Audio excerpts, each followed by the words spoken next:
So hello and welcome everybody. We should have all the attendants now joining us for the event. Good.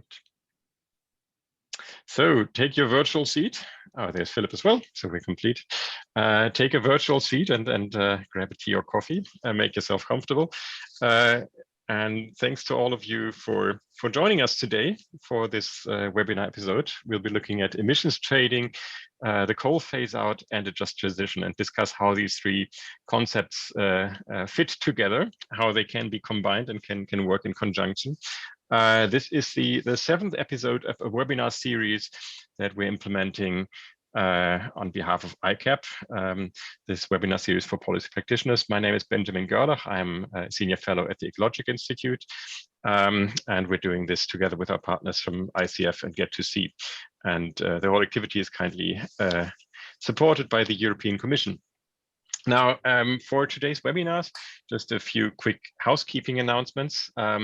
We have 90 minutes together, and we'll have in the beginning first three presentations, a presentation by Philip Litz, who I'll introduce in a second, and then comments from our two discussions. That's Zhang Da from Tsinghua University and Samantha Smith from the Just Transition Center. After these input statements and presentations, we'll have a moderated discussion. And for that, I'd appreciate to have your questions, which you are very welcome to pose using the Q&A function. So you'll see at the bottom of the screen, there's this Q&A functionality. Just enter your questions there, and you can make our life a lot easier if you have a specific a specific person to whom you want to direct your question, then indicate that as well, who should be answering your question. And then I'll sort of pick and choose from those questions depending on how many we get, and we'll use them in the moderated discussion. Just a quick word, the presentations that you're going to be seeing, we will be sharing them online on the ICAP website, and the link I think has been posted in the chat or will be posted in the chat. So after the event, you will find the presentations and also the video recording online on the ICAP website.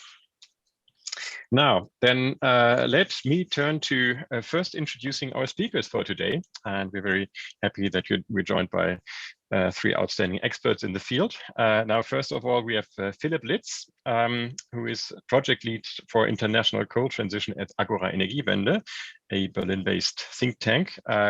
He's responsible there for the very topic we're talking about, coal phase out and a just transition. He's been with Agora Energiewende for 8 years now, and has mostly worked on coal phase out in Germany since then, and also on structural change in coal mining regions. And one particular detail there, it was 3 years ago that Philip and I spent a lot of time together because we both supported the German Coal Commission, the Commission on Growth, Structural Change and Employment. And so at that time, cooperated very closely. Now he's moved on since then, and well, he's still with Agora, but he's moved on physically. So a few weeks ago, he opened the Bangkok office of Agora Energiewende, and now since the coal phase out in Germany is done and dusted, he's supporting Southeast Asian regions in the process. So this is Philip Litz for you. And then coming up next, we have Zhang Da, who is Associate Professor at the Institute for Energy, Environment and Economy at Tsinghua University, where he mostly works on economic and environmental analyses of China's energy and climate policies. He's set up a computable general equilibrium model for the Chinese economy to understand how also different policies affect different parts of China. Before that, he worked at MIT, at ETH Zurich, at the China National Renewable Energy Center and other institutions. And very recently, he just published a report together with the International Energy Agency on the role of China's emissions trading system in decarbonizing the Chinese power sector. So, of course, it couldn't be more suited to today's topic and to introduce us to the Chinese perspective on these questions. And now, as the third person, we have Samantha Smith joining us, who's a lawyer and the director of the Just Transition Center. The Just Transition Center is an initiative of the International Trade Union Confederation, that aims to work basically into and using the forces, the powers of the global trade union movement to support social dialogue on just transition in coal mining regions. And before that, Samantha Smith has worked extensively with WWF, leading inter alia the global climate and energy team at WWF, but also very much involved in Arctic policy experiences. So she spent quite a lot of time in the herself in the Arctic and working in the WWF Global Arctic Program. So very happy to be joined by the three of you. Now, on to the topic of today's discussion, ETS, coal phase out, and the just transition.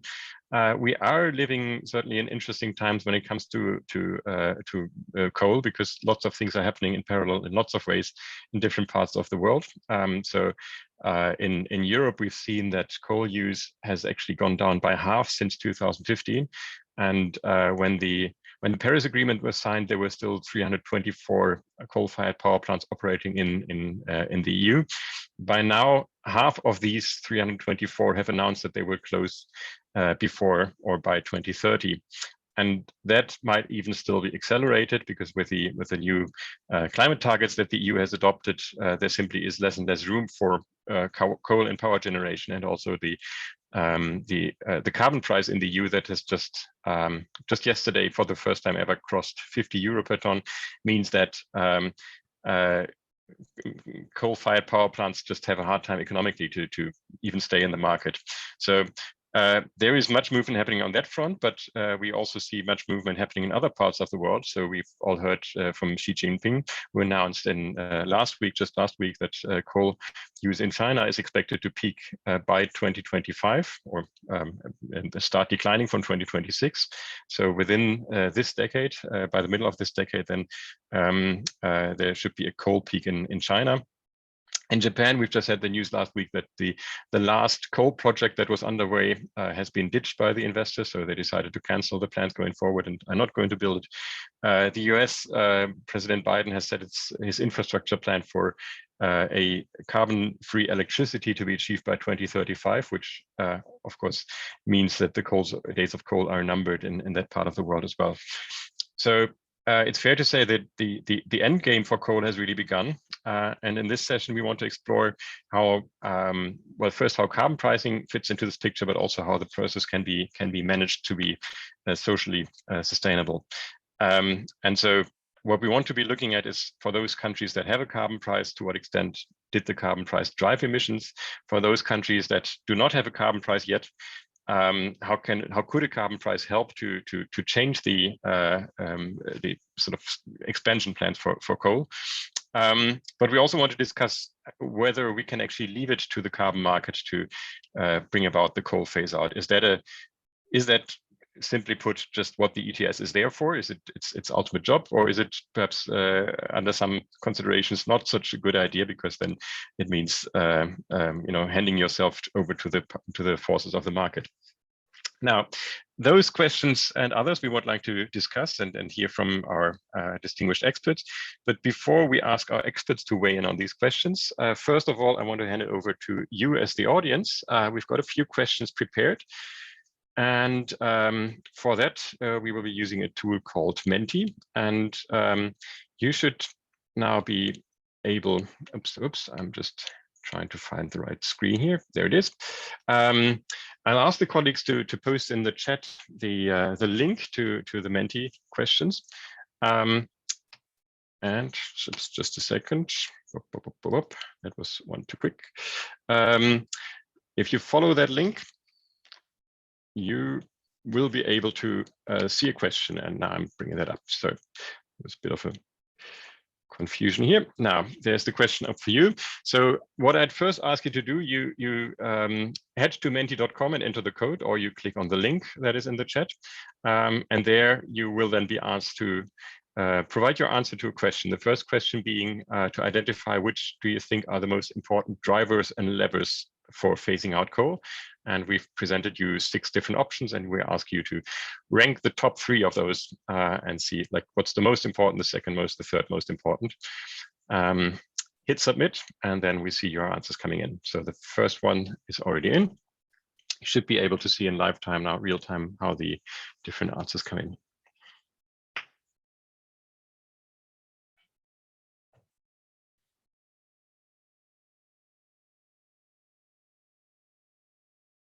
So we're at 5 answers now, 6, 8, and it's so far it's a close race between the carbon price still leading, and alternative energy sources coming up and taking second place from the broad political consensus. Okay.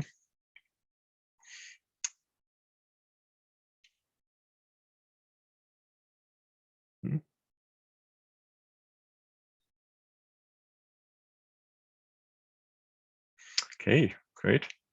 So picture is solidifying now at 23, 25 answers coming in, and the carbon price does have the lead here. So in this group, there seems to be broad support for the notion that a carbon price is the most important driver of many. Not to say that the others aren't also important, but among those. And second place, I would say, is almost tied between the question, are there enough alternative energy sources available, and are they price competitive? And the question, is there a broad political consensus in the country to move beyond coal? So those two are pretty much tied. Okay, great. So thanks for that. We then move to the second question, where we would like to seek your answers. And that is the question, whether you think that emissions trading can be part of a just transition away from coal. And we sort of present different viewpoints that you could have on that question, and would ask you to come up with the one that best describes your view. And if there's no option that describes your view, then we can certainly also try and bring that in the discussion later on.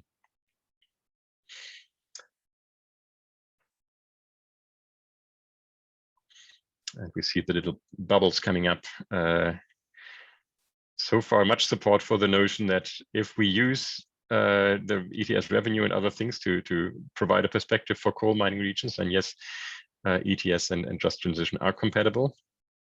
So far, we've got nobody saying that ETS is incompatible, and a few people making the point that polluter pays is in itself a question of fairness. Okay, great. So that's a clear picture here as well. So there's much confidence among the participants that yes, we can combine ETS with a just transition. It just means that we need to use some of the revenues, or in other ways complement the ETS with social policies, but also some support for the notion that a polluter pays approach in itself is fundamentally fair. Now, then on to the third question that we have for you, which is, oops. Sorry, there was some, sorry, I think I mixed it up earlier because there were some questions already coming in. Not sure if you can still answer to this one. But the question is indeed, if coal importing countries phase out coal, do they have responsibility for the fate of coal mining regions abroad? Now, I am just going to quickly stop the share, oops, and see if I can start this fresh.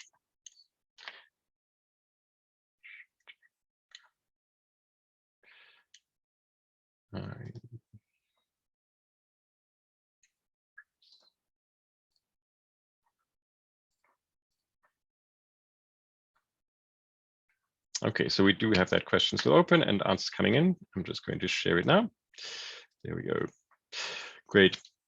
Right, so the question on coal importing countries, if they phase out coal, does it make them responsible for what's going on in coal mining regions in other countries? And yeah, sorry. Good. And the answer being so far much support in the question of there is well, there does seem to be some responsibility for coal mining countries, sorry, for coal importing countries. If they chose no longer to import coal, they should be feeling responsible. But also some support for the notion that the coal exporting countries are in themselves responsible for finding out new sources of incomes. Good. Okay, now I want to leave it at that. Then stop this. Thank you all for your inputs to provide us a bit of perspective on what you as the audience think on these some of these questions we want to be discussing, and then hand it over to Philip to introduce to us the question of how do, in your view, how do emissions trading and coal phase out and just transition, how do they all fit together, and what was the experience from Europe and Germany in addressing these issues? Please, Philip. Thank you very much, Benjamin, for the kind introduction, and also warm welcome from my side. Yeah, as Benjamin already said right now, I would like to not only give you my perspective, but actually not only a real theoretical perspective, but rather give you a practical overview on what certain European countries, especially the UK and Germany, did over the last couple of years when it comes to phasing out coal, and which role emission trading and maybe also other policies played in that. I assume you can all see my screen right now and should be sharing it. So as a starting point, I was smiling a little bit, Benjamin, when you were starting, because you kind of took away my background, as you said completely correctly, with the now recent climate and carbon neutrality pledges all over the world. Basically, the question of phasing out coal and just transition came back into focus again, is more recent again than ever. If we take a specific look to Europe, here the question gets even more urgent, I'd say, especially with that regard, that the European Union is currently negotiating their package regarding the Green Deal. As you might know, the European Union has decided to reduce its greenhouse gas emissions by 2030, or increase its climate target to 2030 from -40% to -55%. And with regards to coal, as the power sector where most of the coal is used, is one of the still kind of the lower hanging fruits in terms of climate mitigation. This means that by 2030, we probably will see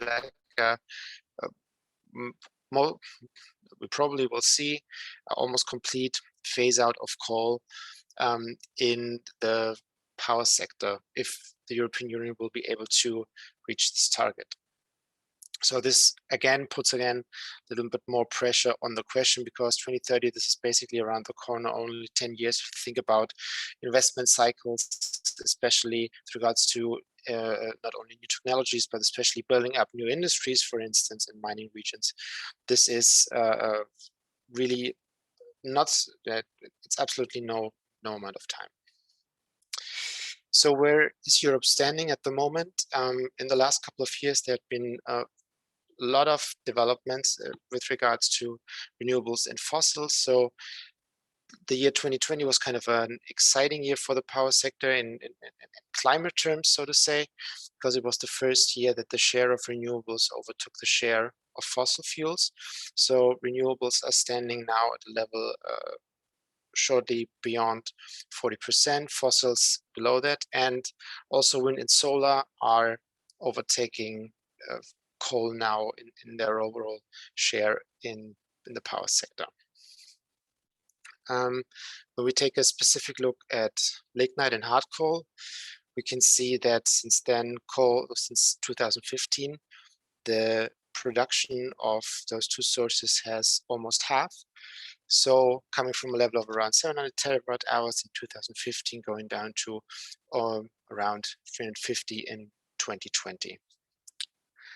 A key instrument or a key policy to support this transition is clearly the emission trading scheme. So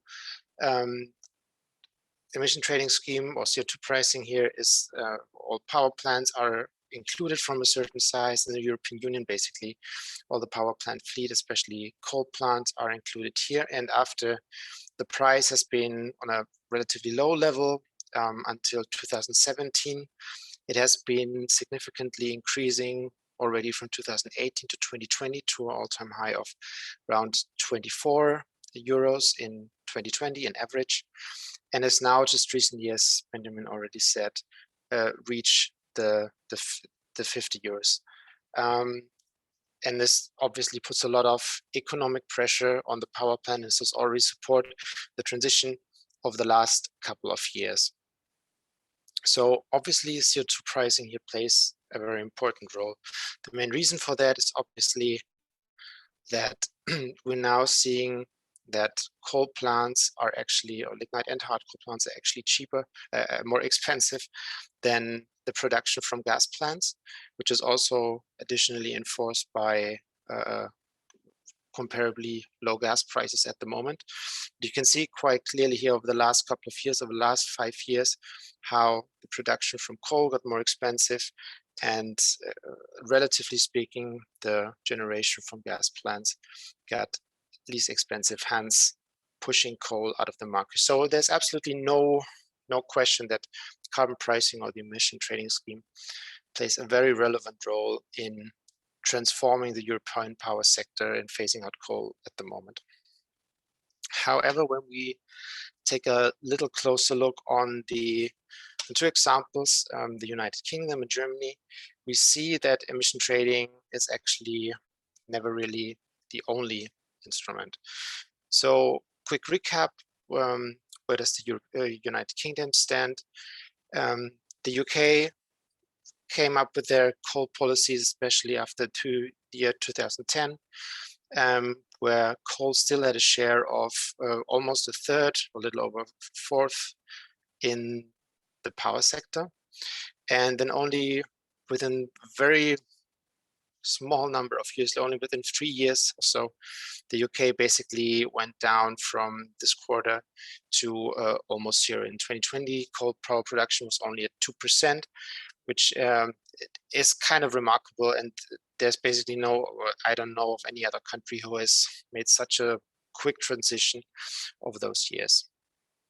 And what is known is obviously the ETS was supporting in that development, but also the UK implemented an additional carbon pricing mechanism, so-called carbon floor price, to put additional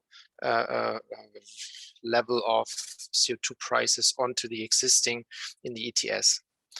However, this was never the only implemented instrument in the UK, which was responsible for this transformation.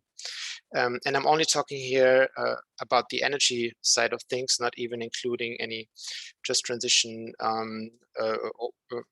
elements, which there were in some place, but not extensively. But only looking on the energy sector side of things, there were at least 3 other instruments which were also needed or seen as essential to the UK strategy. The second one was so-called contracts for difference, which basically means a financial supporting scheme for the financing of renewable energy. So basically paying a price difference, paying or taking out the risk for paying the price difference so that the renewable energies are viable at the power market. Second element was or third element was then capacity mechanism, which tries to support the security of supply angle.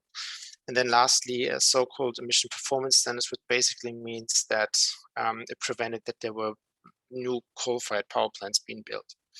So having said this,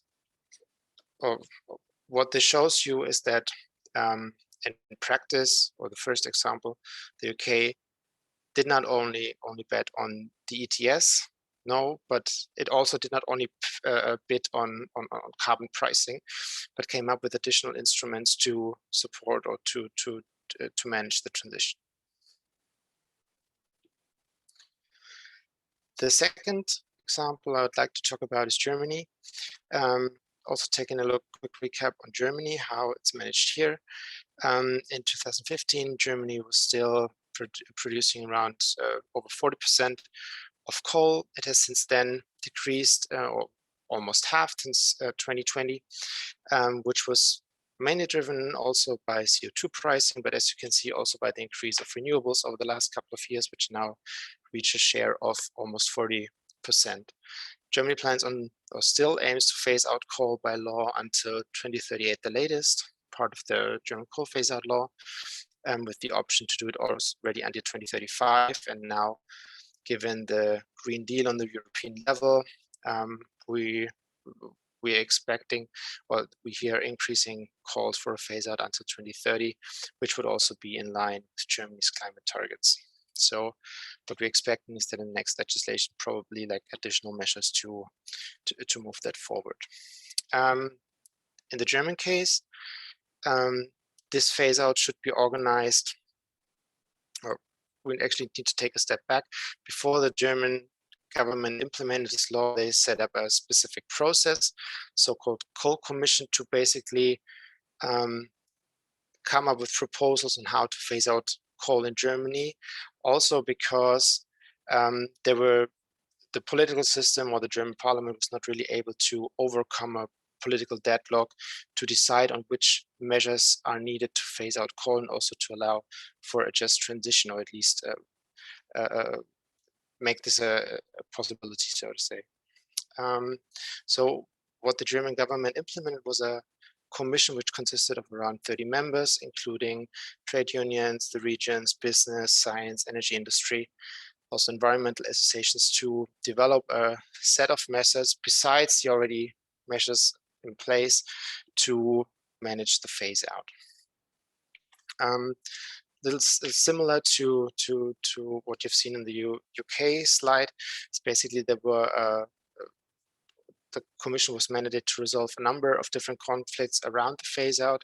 So meeting climate targets, security of supply, allowing for a just transition, and also keeping power prices to a minimum for industries.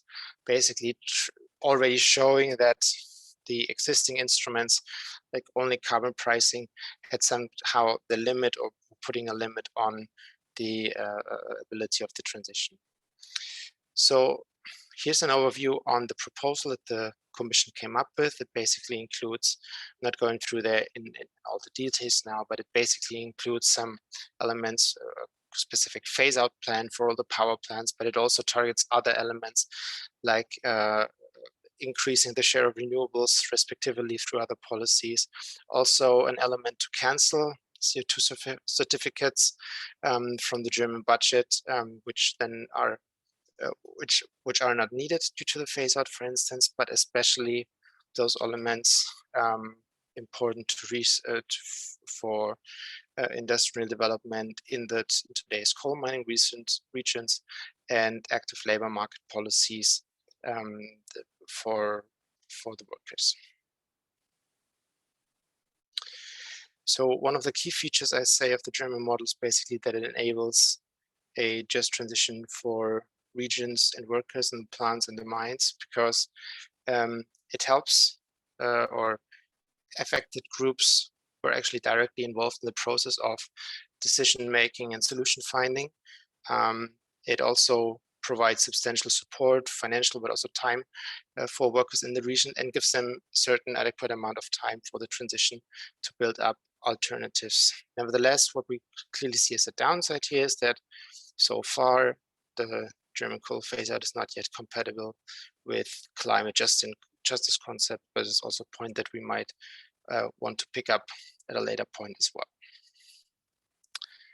So in conclusion, and also looking here forwards to your questions and discussion later, is basically that what we can see on the European level clearly is that emission trading plays a key role in driving the European coal phase out, but it's not a silver bullet, and it's accompanied by a broad set of instruments. And this is basically the case for the UK and Germany, but it's also the case when we take a look, for instance, at the moment in Poland and the Czech Republic. We always see that only market drivers are essential to bring all stakeholders to the table, and also to provide the necessary economics for all of that. But in the end, we always see that only betting on emission trading is clearly like not the only instrument, not the only way that we need, but both for technical reasons, but also for political reasons. And with that, I'd like to leave it now and looking forward to the discussion in a minute. Excellent. Many thanks, Philip, for taking us through that. Now we will dive into the sort of the bigger discussion when we've had also heard from the other inputs from the other presenters. But there was one sort of more factual question that came in, which I might just hand over to you immediately, which is this: the question presented the UK example and the 4 different policy instruments that were effective in driving the change away from coal and towards renewables. But the question was, there was also an element of subsidizing conversion of coal from of power plants from coal to biomass, and Drax was mentioned as the, I think, biggest power plant in the UK. If you could comment quickly on how these fit into the picture as well. I would subsumize these conceptually below the carbon, for the contracts for difference, which is basically an incentivize mechanism to increase the share of renewables. It was mainly the highest amount of money went into wind and solar, clearly, but conversion to biomass was also only a smaller part of the picture. Mm-hmm.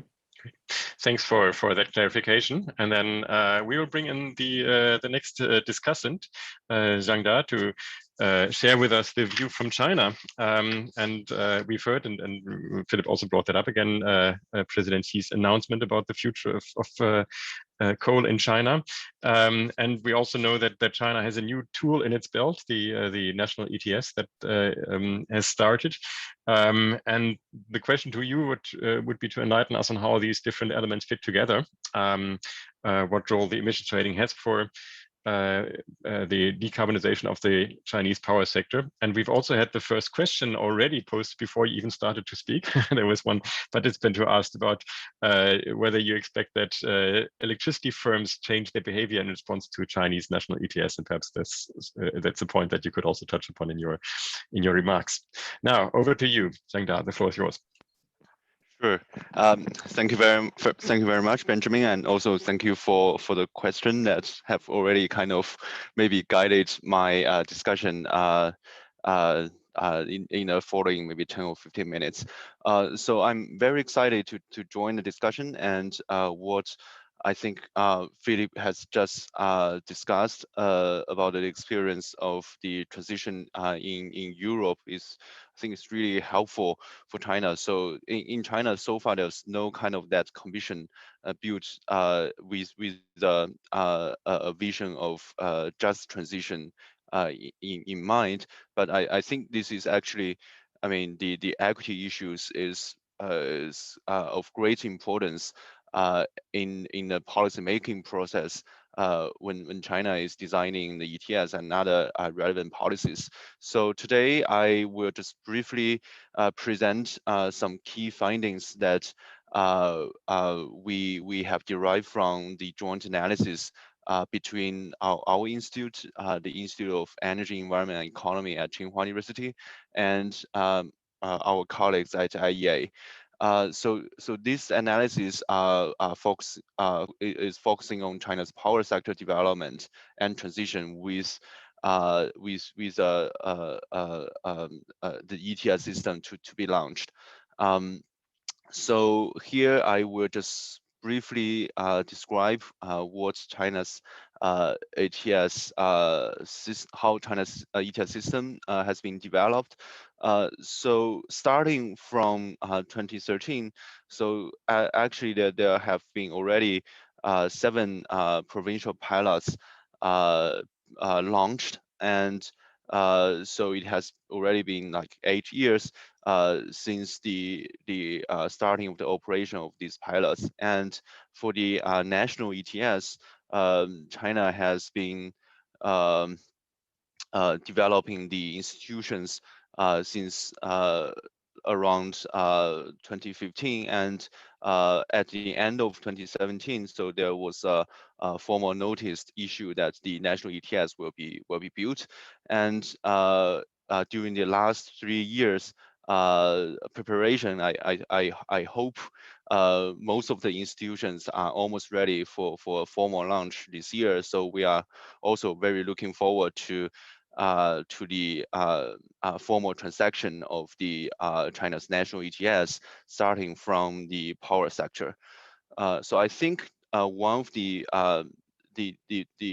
most salient difference between traditional ETS design and Chinese ETS system is that China is actually deploying a treatable performance standard instead of ETS with external or exogenous total emission cap.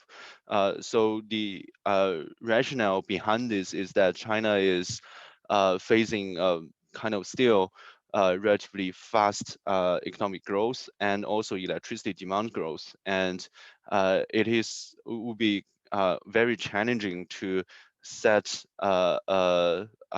ex ante emission cap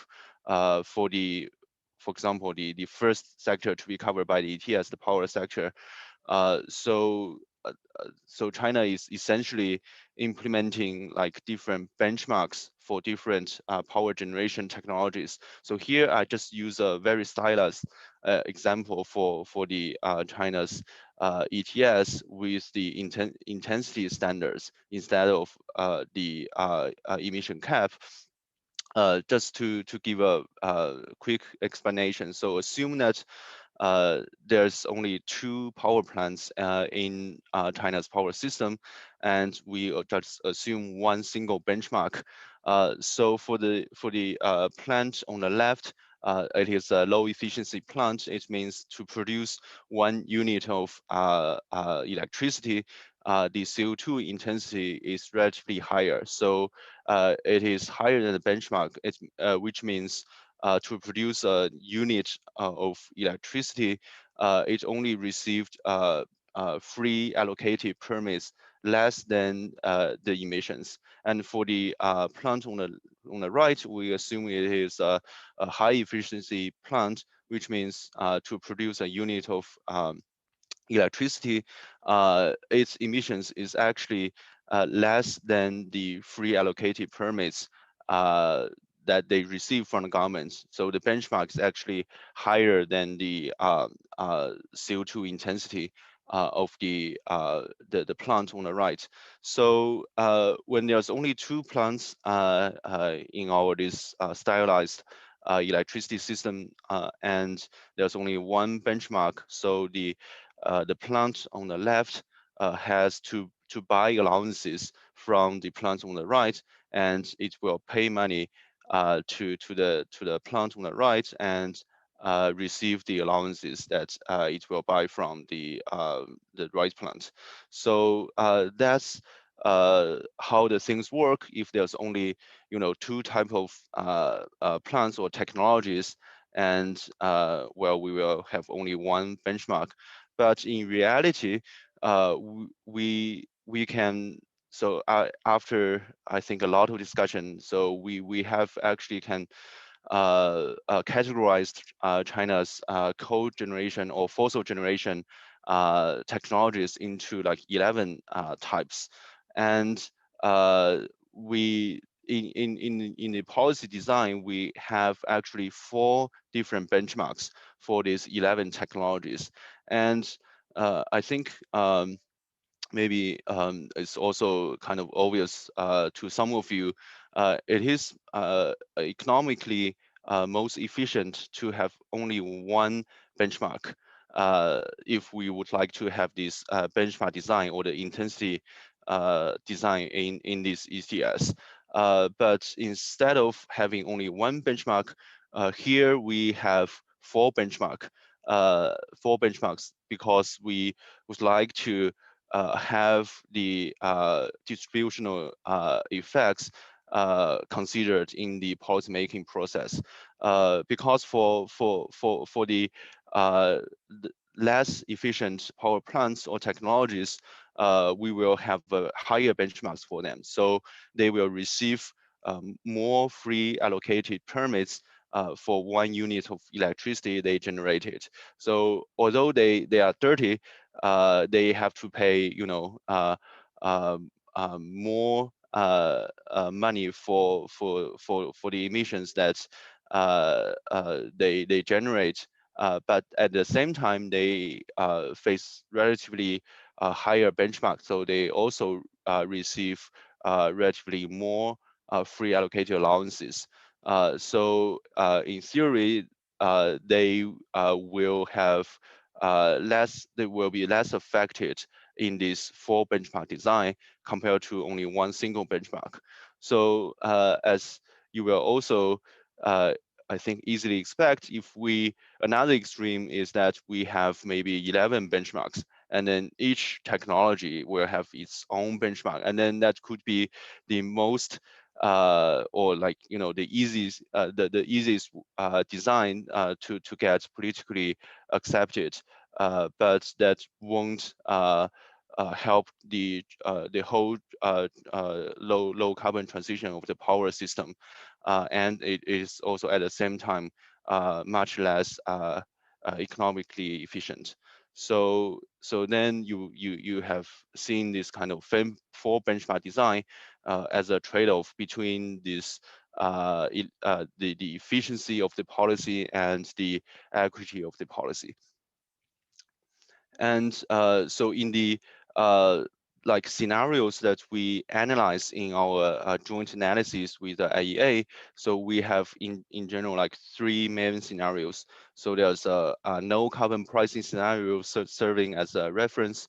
So we have the 4 benchmark ETS scenario with the free allocation, and we also simulate another scenario that will have some share of auctioning when we allocate the permits. So I will just briefly go through some findings related to the power mix change, and also some discussion on the distribution effects for these different scenarios. So here we will see compared to the scenario with no carbon price, we clearly see the emissions from the power system will peak around 2025. So that is also aligned with the coal peak targets just discussed by Benjamin.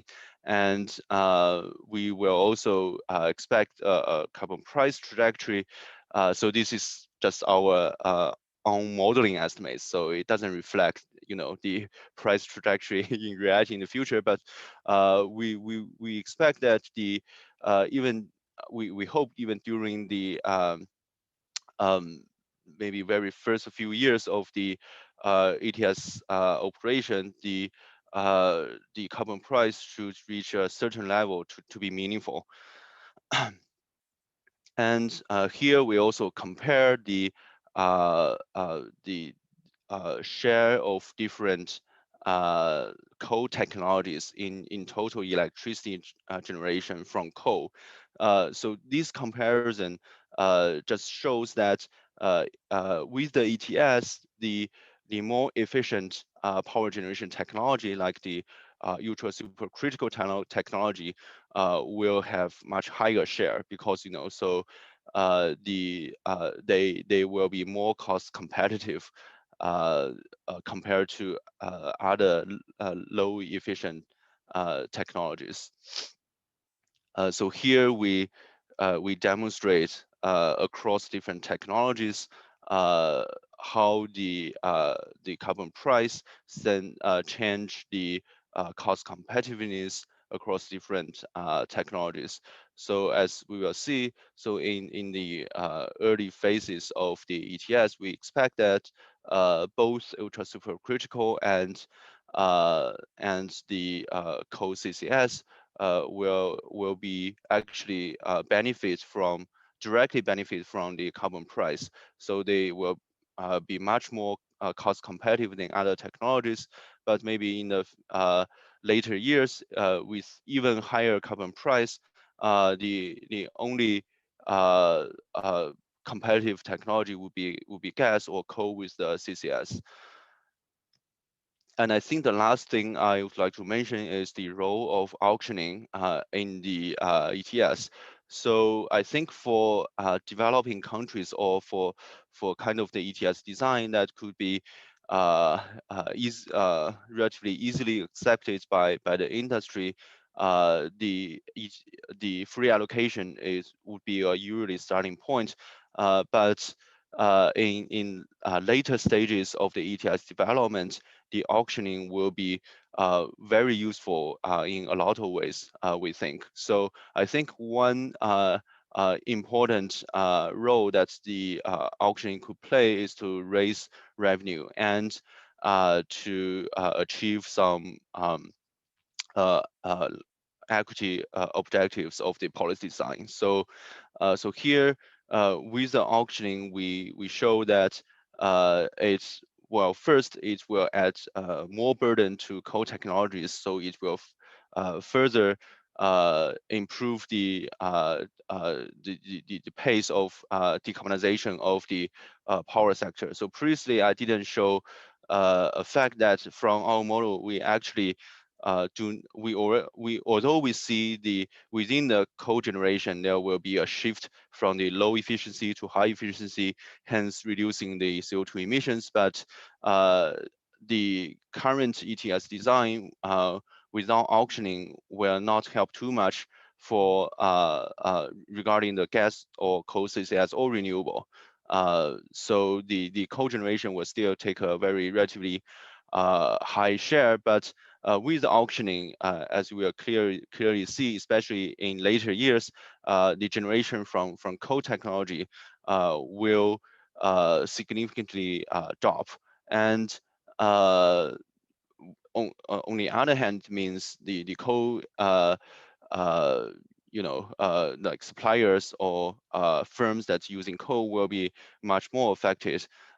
So the revenue from the ETS auctioning may also help to address some distributional concerns. So I think that's all I would like to quickly share with you, and I'm looking forward to have further discussion with you guys. Thanks a lot. Excellent. Thank you very much, Da. That was excellent overview and sort of rhyming in a sense with the presentation from Philip, in the sense that it also shows what the carbon price can do to the use of coal and what effects it has. Although in one case, of course, backward looking, in the other case, forward looking. Before we move on to Samantha in a moment, there's a few questions which we're going to keep for the discussion later on, but there was one question which was more, I guess, a bit more like a factual clarification point, and that relates to the question of CCU or CCS under the Chinese ETS and whether and how that is actually credited. Could you say something on that? Well, I think that's a very the great clarification question. And well, so there's no clear I think explanation in terms of how the benchmark, which benchmark will be assigned to the coal CCS, but we understand, and we have also done in our model, is that we will assign the corresponding coal technology benchmark to the CCS.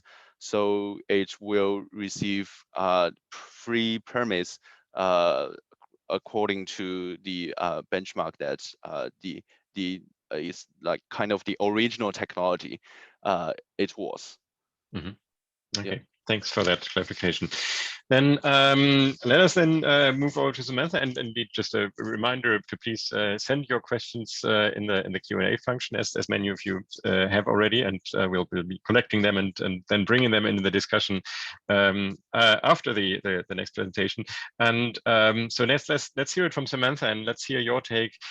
We've heard already that the carbon price can have a strong role in changing the energy use in countries and can drive out coal.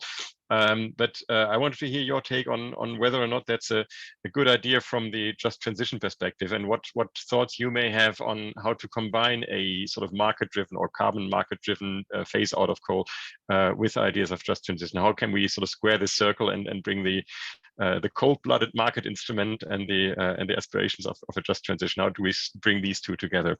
I'm happy to hear your take on these questions.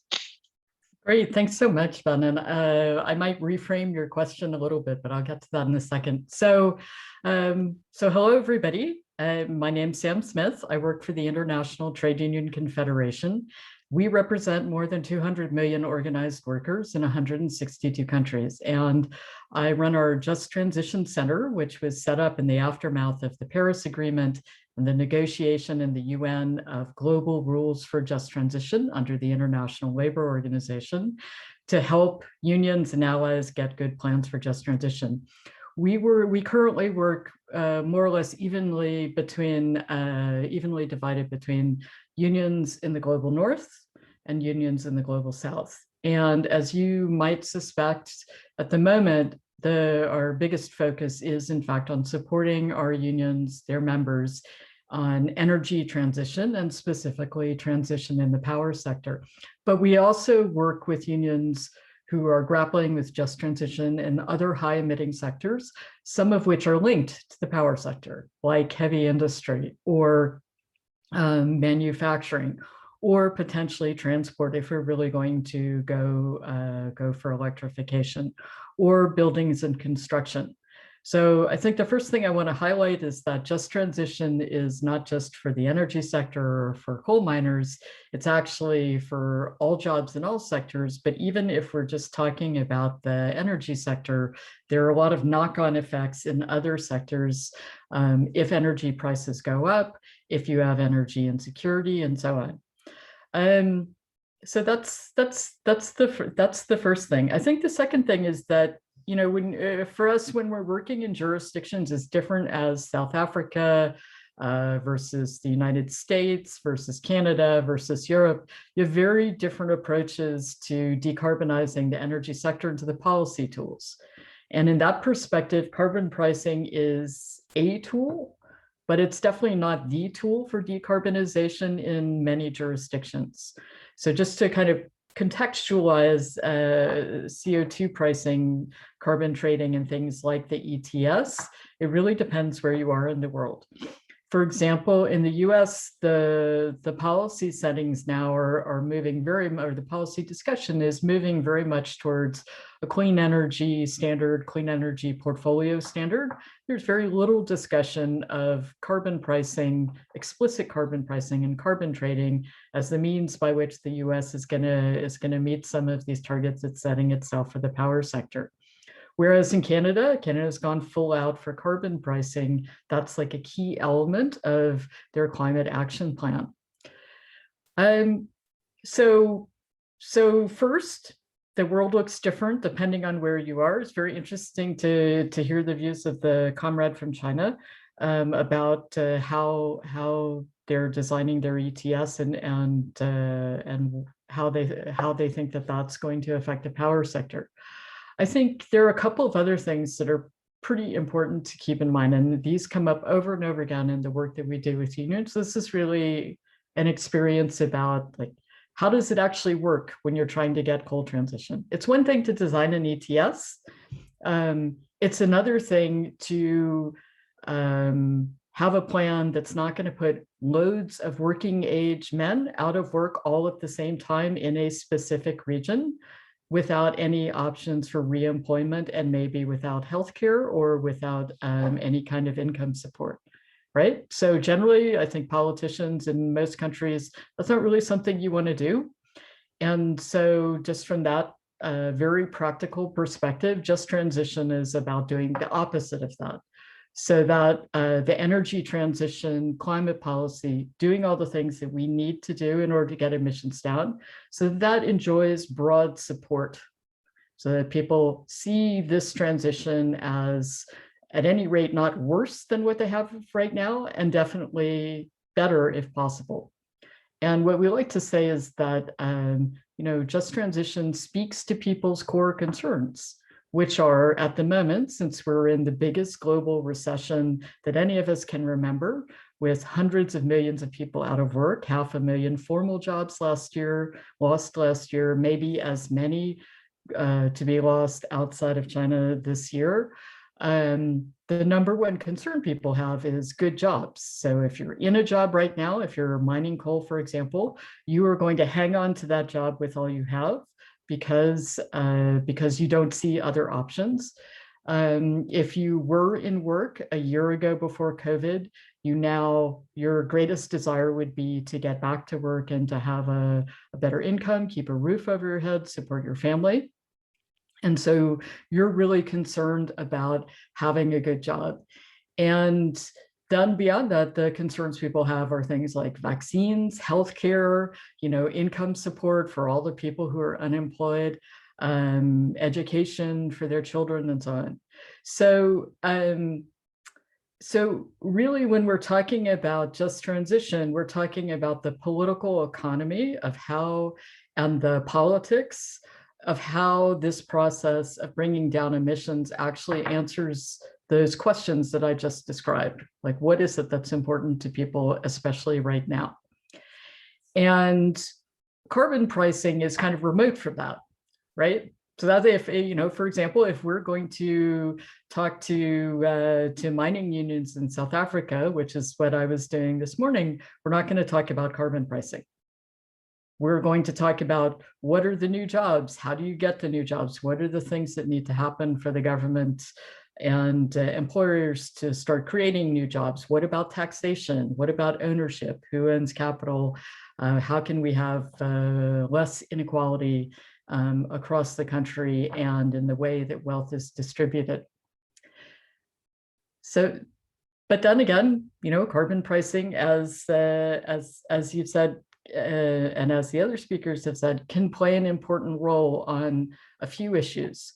So first of all, I want to be really clear, from our perspective, carbon pricing does not and cannot by itself drive a just transition.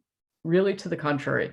What it does is it knocks out on a cost basis, depending a bit on how the system is designed, it knocks out technologies or facilities with higher emissions. And again, depending on how the system is designed, I mean, we've all seen the struggles of the ETS between very high and very low prices. It can do that in a pretty unpredictable way. And this unpredictability can be a problem when you're trying to get a just transition. Because the thing that, again, if you're thinking about it from the perspective of workers, people who are working today at a coal-fired power plant, what they want to know is, do I have a job a year from now? Do I have a job 3 years, 5 years, 10 years? What about my pension? When am I going to be able to retire, and so on? So carbon pricing, unless it has some sort of boundaries for volatility, it can actually produce these very unpredictable effects, either where it's going very slowly and you need other measures. So Philip, I think that was great, the way you explained the suite of policy measures that the UK used. Or if it suddenly goes very fast and you get a lot of price spikes and you're in the middle of this big recession, which is where we are now, suddenly a bunch of employers start to go under. And from our perspective, that's not something we want to happen. We want employers to transition. We want people to have jobs. We want, in fact, more jobs to be created. I think the other perspective, and this is from another part of my background, because I actually have worked in the energy sector, developing utility scale renewable energy projects.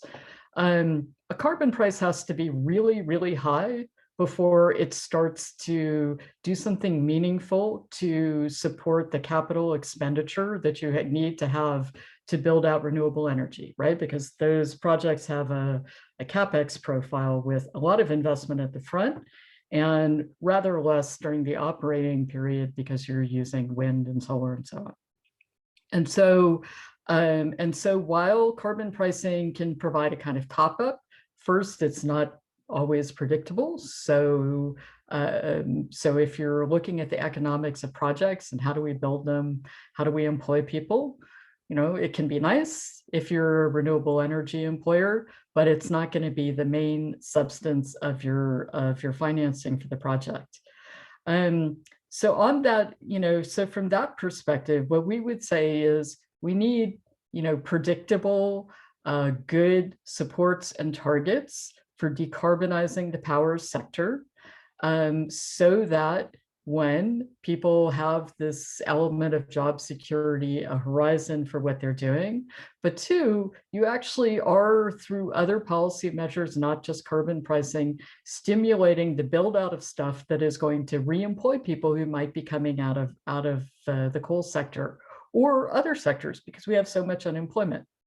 And then finally, because of these knock-on effects that I mentioned between the price of electricity and industry in a lot of different countries and a lot of different industries, you also need to have some way of ensuring that carbon pricing doesn't result in other industries, getting these unintended effects where other industries are, for example, unable to invest in doing what they need to do in order to bring down their own emissions and, again, keep employing people in important, highly skilled and organized industrial jobs. With the revenues of carbon pricing, there are a couple of things about that. I mean, and in Canada, for example, the government is going strong on basically tax and rebate. So yeah, there's going to be a carbon tax, but people are going to get a check every year that is rebating or giving back to their household income some of the effects of the carbon tax. And then in addition, the government has other policy measures that are targeted towards poor and working class and also middle class households to make sure that the carbon pricing isn't affecting those households. It's a pretty key point. We have huge reservations about the extension of the ETS to road transport and to heating. Why? Because in addition to organized union members, we're also the voice of the poor and the working class. And it is pretty easy to end up either with regressive effects where poor and working class households are paying a much higher share of their incomes for heating or cooling or for getting to work or whatever else they need to do than wealthy households. But there's also a political issue, which we've experienced here in Norway, which is that, road taxing seems like a great idea until people suddenly get mad about paying for driving to work. So you can have a lot of support for climate action, but then when people see that they themselves personally are paying something like a CO2 tax, they tend to get pretty wound up about that, especially, but not only poor and working class households. So just to sum up, on the one hand, the ETS has generated a lot of revenue for very good things, also good things for the labor movement, right? So there are these pools of funding now that are attached to, for example, the just transition mechanism, that are attached to the modernization fund and so on, that are very positive and will do a lot of good if they're applied in something that really is a just transition in different parts of Europe. On the other hand, it can't be the only mechanism we have, and or the only way of generating revenue. That starts with fair tax, and especially, let us say, corporate income tax and personal wealth tax. Because you'd have to have a pretty high carbon price in order to, as I said, fund all the things that you're going to need in order to get a just transition that is creating new jobs. And I guess the last thing to say is that people often focus in the German discussion, the German coal compromise or the coal agreement on, okay, it's 40 billion euro, that's so much money. And they have the impression that this is all money for workers. But I can tell you that even if you were going to pay everyone today working in coal in Germany to, basically go on early pension for the rest of their lives, that number would be a rounding error compared to the number that is going to be invested in the coal regions in order to modernize infrastructure and to transform regional economies. So that we have all of this in perspective, the worker part of just transition, so just like making sure people have income support at their current level of income, small number, big number, like investment in modernization, decarbonization, and so on, which is going to create new jobs and the economic activity that we so desperately need. So that's a sort of run through the labor movement perspectives. Happy to answer any questions you have. Great, thanks a lot, Samantha, for providing that perspective and for also sort of complementing some of the viewpoints that we heard earlier from the other presenters. And it also, I think, rhymes very nicely with an event that we had in this series 2 months ago on the use of ETS revenue, where we also, of course, then agreed, there are great things there, how you can use ETS revenue to supply affected regions with new perspectives to compensate those affected groups that have most to suffer from paying higher carbon price, build up alternative energy supplies, etc., all these great things. But at the end of the day, of course, the money can only be spent once, and it's also not infinite. Even at a 50 euro carbon price, compared to other sources of public income, it is a modest source of income. So thanks for sort of reminding and also sort of bringing home that point. Now, we did have a couple of questions coming in, and so I would relay those to the speakers, starting with Philip. And if you want, there's 2 questions that I would want to channel your way, or 2.5. You can say whether you're the right person to answer. Now, the first one was very much directly at one of your remarks. You mentioned climate justice in the German example, that there was some reason for doubt whether the German coal phase-out decision actually is compatible with notions of climate justice. And the question was if you could elaborate on that. The second question your way is the question from Cyril at the IEA, whether you're aware of any decomposition analysis that has really tried to quantify to what extent the decline of coal use we have seen in Germany and in UK and other European countries, to what extent that is really driven by the carbon price or whether it's driven by other factors. And then finally, one question came up there that I think was also inspired by your presentation when you showed how the decline of coal also is driven partly by an increased use of gas, whether that leads to a renewed emphasis on the issue of methane leakage, and whether carbon pricing is the tool of choice to combat methane leakage. So I want to start with those and hand it over to you to shed some light on those questions. Thank you. So climate justice, compared to difference between just transition and climate justice, really briefly, is for me at least that climate justice includes also a north-south component. And what I mean by that the German coal phase-out would not be compatible with that is basically that if you account also for historical emissions that the global north has already accumulated and has contributed to the already existing increase of global temperature, then it would mean that the phase out of coal, but also other fossil fuels, would need to happen actually much quicker. Option A, or option B is that the global north supports or provides much more financial support for the global south to basically leapfrog and invest in cleaner technologies right away. And just an example, if we take like global carbon budgets, compare on the basis of population, for instance, then the German carbon budget would have actually been already achieved in the 1970s or early 1980s. So we're actually like at least 30 years behind. So that's what I mean by that. And so the quicker coal phase out would give this a little bit justice or more financial support. The second element on the decomposition, to be honest, I'm not aware of any decomposition analysis who has already done this exclusively, but I know 1 or 2 colleagues I could ask for that. The colleagues at Eco Institute in Berlin, who also work for the European Commission maybe and for the European Parliament, maybe they have something of that. But maybe if you could send me an email, then I have your contacts and get back to you after that. On the question of gas or the coal to gas switch, yeah, it's true that there's a certain switching to gas, and finally it's actually the ETS, which is the most relevant effect that ETS has by making coal more expensive to gas and incentivizing this.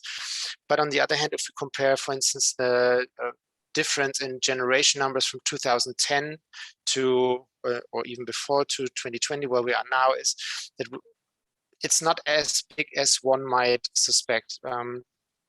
if you remember the slide I showed you on the increase of renewables, you can also see that there's been, especially in Germany and the UK and also some other countries, more of a coal to renewable switch rather than a coal to gas switch. So the problem itself is not as big, I'd say, as you might think. Nevertheless, unrelated to that, the question of how we should regulate methane is still up in the air. Coming from a, I mean, most of the methane is actually coming then from the gas transport. And if you're thinking about thinking in a climate, coming from a climate neutrality perspective, I would say like it's even more important is that we sorry, that we ramp up renewables to not get into this gas world. And then the other point would be to also address the sectors where we have the most gas consumption, which is especially in the building and the industry sector. We already know that we need to advance in that. How much a specific regulation on methane or on methane leakage would support in that, I can't really say, to be honest, but nonetheless, it's important that we get along here also with the transition. So ramping up renewables, energy efficiency in buildings. This is then mainly about efficiency incentives in the building sector. It's also about long-term planning of heating district, of district heating in urban areas and so on and so forth. So there are already lots of measures in place which are helpful for that. Great. Thank you very much, Philip.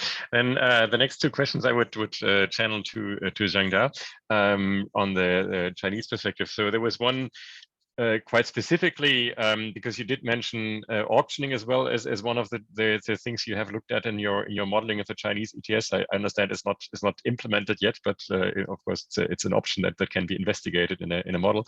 And the question was, is that was the auctioning revenue earmarked towards a specific area or specific use in your model? And the second question, perhaps a bit more provocatively, that the system of benchmarks that you presented then, could serve the function of moving from dirtier types of coal to cleaner uses of coal, sort of to more efficient use of coal, but that the question at the end of the day should rather be, how can utilities be incentivized to move out of coal altogether and to invest more into transitioning to renewable energies? And so on these two questions, I would love to hear your comments. Sure. And on the first question, so I think in the most recent policy regulation announced, so it has explicitly mentioned the channel or possibility to have auctioning in futures China national ETS design, but it does not say which kind of projects or use could be earmarked. So I personally believe, I think it could be used as a funding to support clean energy, including renewables and maybe some other clean energy technology or maybe energy storage. So it has not been decided yet. And in the model, we actually have not captured the redistribution of this auction revenue because we were using a power section model. So it's not kind of that general equilibrium model that we can consider the revenue recycling issue. And on the second question, I think that's very important, and actually that is the research objective of our joint research with the IEA for the next phase of our collaboration. So we have noticed that, and you guys have also seen that the current design of the China's ETS could not provide a significant additional incentive for renewables or nuclear or other generation technologies that are not covered by the ETS. But that does not necessarily mean the future design of the ETS could not help to provide this kind of useful incentive. So a direct way is to have maybe a single benchmark covering all the technologies. And currently there is also a certain but very limited share of the offset could be provided by renewable, but we don't think that could be a strong enough sustainable way to stimulate very large investment need for renewables in the future. So as I said, maybe a benchmark covering all technologies could be a alternative, but there could be also other alternatives to incentivize renewables outside the ETS design. For example, the National Energy Administration is considering kind of Chinese version of clean energy or electricity standards. So I think in some internally circulated version of this China's RPS, by 2030, the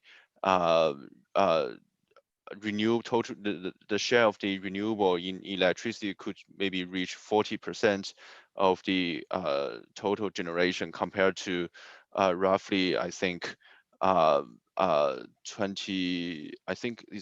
around 25%, and the share of the solar and wind will grow, I think, from around 10% to more than 25%.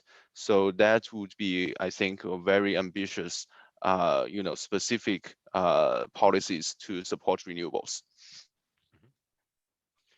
Great, thank you very much indeed. And I think that was also certainly one of the learnings in the European discussion, that the idea of promoting the expansion of renewables to a carbon price alone would be not seem to be a very effective strategy. Perhaps for the last bit, when renewable is extremely cheap, it can help, but to get the transition rolling, probably not.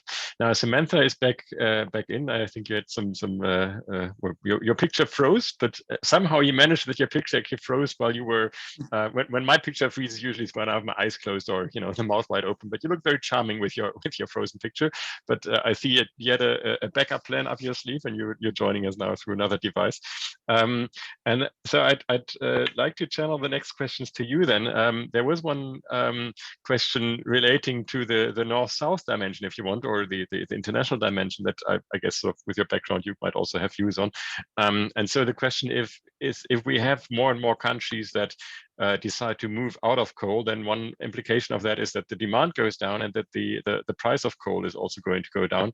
Now that in itself, of course, has effects, but also it might lead to this knock-on effect that other countries that need cheap energy might be more tempted to move into coal, so that you might have this undesirable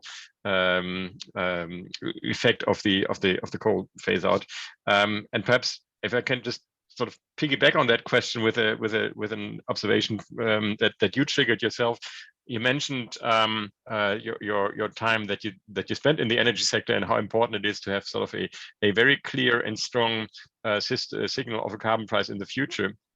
And related to that, the question is, in many countries in the South that are growing and expanding their energy systems, the question is not so much what price do we put on the assets that are already there, that already produce, but the question is rather what price signal can we send to the investments that are being built, over the next years. And so the question, would you then rather see a role for things like a shadow carbon price for future investments, or is that, how do you see these two different concepts, the ETS as we know it from Europe, or sort of more investment focused tools? How could these fit together? Well, yeah, thanks. And sorry about the technical difficulties. My tablet froze, so now I'm on my phone. So I hope that works. Yeah. Okay, great. Well, so we are already dealing with, in different countries, with the effects of lower coal demand. So for example, in Colombia, which is one of the world's biggest exporters of coal, some of the big multinational mining companies are withdrawing from the country. They're closing coal mines and they're withdrawing. And in that situation, you have a very large number of people in a country that has high unemployment, high number of informal jobs, so jobs without actually contracts and that are, or regular wages, and that are definitely not covered by any collective bargaining agreement, but are basically outside the formal system of employment. These mining jobs are high quality jobs in that context, and they're disappearing because the employers are pulling out of the country. So there's actually quite a bit of collective bargaining going on right now about the mine closure agreements and the withdrawal agreements. And we're going to find out in, real time in a country which is had a very high level of conflict, where right now you have, you're in the, whatever it is, the 4th or 5th day of a general strike where the government is turning violence against protesters. A number of people have been killed. Other people have, disappeared, been taken by security forces. We're going to find out what, in that context, what it means when global demand goes down and capital starts to withdraw from the country in the form of these multinational companies. I think, one of the questions that you posed to the audience was like, what's the responsibility of, say, a country like Germany if it's importing coal from Colombia? And the answer is, well, Germany is in a completely different situation when it comes to wealth and stability and so on than the country of Colombia. And in that case, yeah, we would say there is some political and maybe also financial obligation.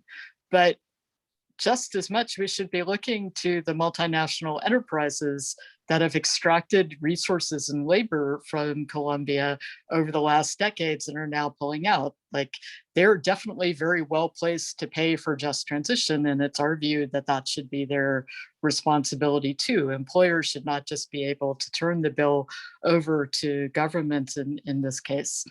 You asked also about shadow carbon pricing, other measures. And I mean, when we're looking at investment in countries with, higher risk for one reason or another, if I'm looking at this from a commercial perspective, so higher risk could be political risk. It could also just be that renewable energy or green steel are new sectors, or manufacturing of electric vehicles are new sectors for this country or this region. So how do we make those things attractive? I mean, one thing is industrial policy by the government, right? So there's nothing like saying, as European governments have done, we're going to build a ton of renewable energy. We're going to set these targets. These targets are reliable, and we'll have different regimes, especially initially, to make it happen and make it attractive.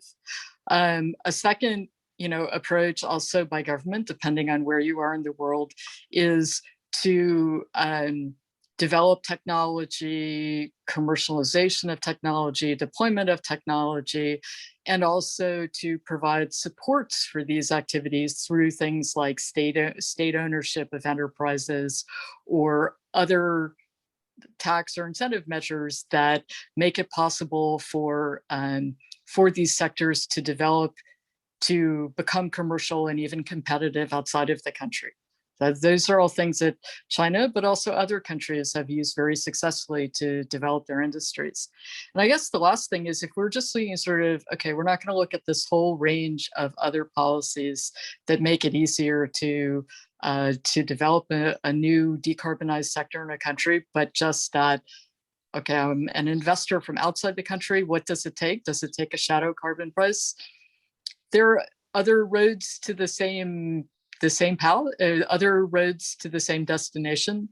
One of them would be, for example, there are a lot of measures to offtake risk from investment, and you could certainly derive a shadow carbon price from those measures.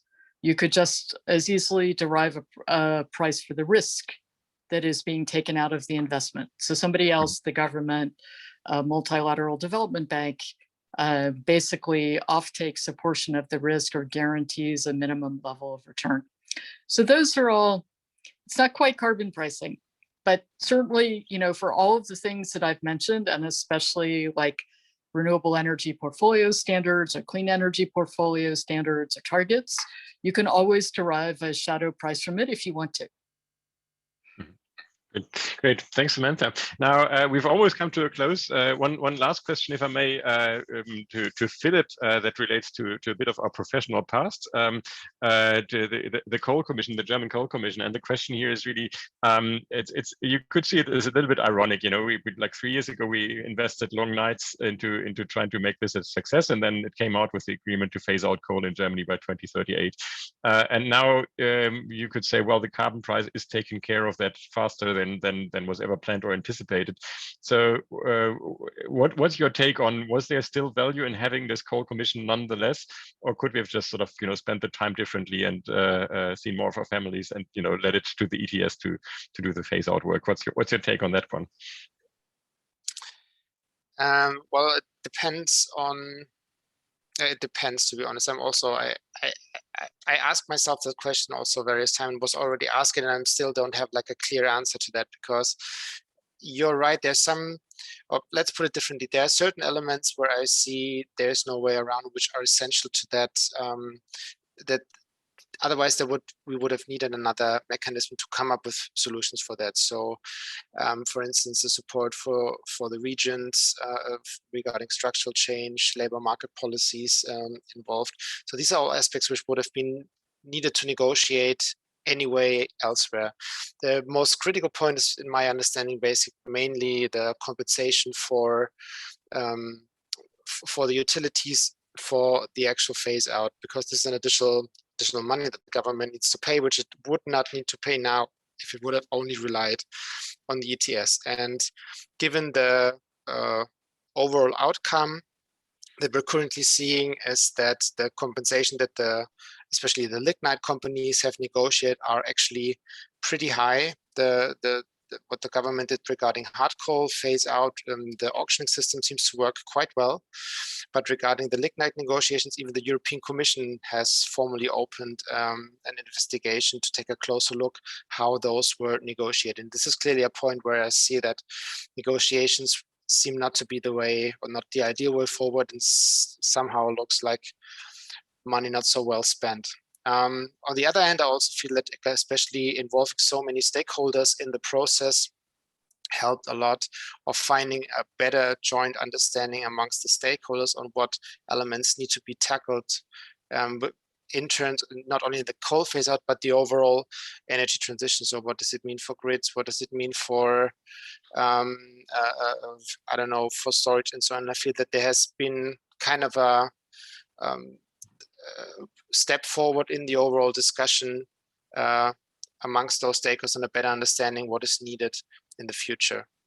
So yeah, maybe I'll leave it with that. Great, thank you very much. And then also the time we've set aside for this discussion then is coming to an end now.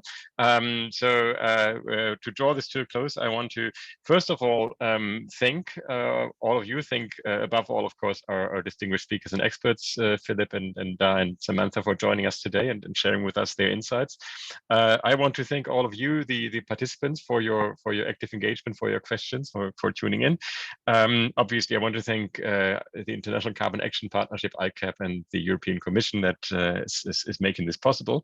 And a special note of thanks to Zhang Da, because when we planned this, we were not aware that today is actually a holiday in China. So he did take sort of time not only to stay up late to join us here, but then even on a holiday. So that's comes with a special thanks from us. My great pleasure. Great. Now, as for the next edition of this series, you're very welcome to join us again on Wednesday, the 9th of June. We will be taking a look at the Carbon Offsetting Introduction Scheme for International Aviation, better known as CORSIA. And we will have some experts to walk us through what that actually is, how it affects domestic emissions trading systems, how it affects sort of the international offset market, etc., and also, I guess, how it is affected by what's currently happening in the aviation industry, what the way is going forward there. So please do come and join us for that one. We'll announce it obviously on the same channels, and when you registered for this event and left your email there, we of course all hope you tick the option that you wish to be informed about future editions, and then you'll hear from us about that one as well. So that's coming up on the 9th of June, and then also a announcement a little bit further into the future that for those that really want to deep dive on everything related to emissions trading, we do plan an online academy on emissions trading that is kind of an online version of the summer schools that we've been implementing together with ICAP for many years. That will take place between mid-August and mid-September, and we'll get the word out in June at some point, and obviously looking forward to applications for that one as well. Now, on that note, then we bring this to a close. Thanks all around, and thanks for a great, insightful discussion. And well, let's see what other surprises and challenges and development we have to look forward to in the area of coal use. It's certainly been a very interesting time the last couple of months, and we would expect that the coming years will not be any less exciting and eventful. So on that note, thanks a lot, and have a great day, everybody.